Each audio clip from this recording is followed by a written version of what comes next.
Ada seorang pelari paling terpantas dekat Southeast Asia, seorang pelari daripada Indonesia, nama dia Roby Shanturi. Baru-baru ini, hujung minggu ni lah, 26 Oktober, dia telah berjaya pecahkan national record untuk jarak half marathon. Timing dia berapa? 1 jam 3 minit. Sebelum ini 1 jam 4 minit tau. Dia shave dalam 1 minit.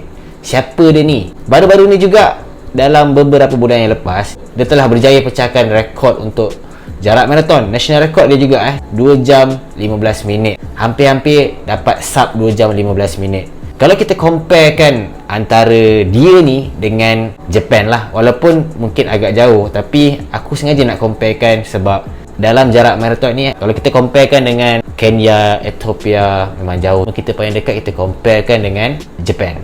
Average elite runner untuk Japan adalah timing lebih kurang dalam 2 jam 6 minit. Kalau ikut paling terpantas untuk Japan adalah 2 jam 4 minit milik Kengo, kedua Suguru, ketiga Ryu, dan terakhir ranking keempat tak silap aku Yusuke, 2 jam 7 minit.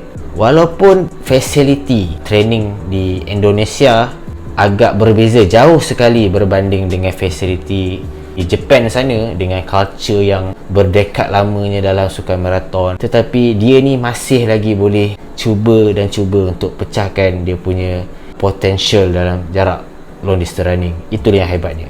Roby Shanturi ni ada progresi dalam jarak maraton ni. Tahun 2024 dia join Valencia Marathon International punya event. Dia dapat timing dalam 2 jam 17 minit. Dan paling latest Gold Coast Marathon dia telah berjaya dapat 2 jam 15 minit. Ini merupakan dia punya personal best, national record dan juga Southeast Asia record paling terpantas dulu milik seorang pelari Thailand, Tony Pin, 2 jam 17 minit. Kali ini dia pecahkan rekod 2 jam 15 minit. Dia menceburi bidang maraton ni.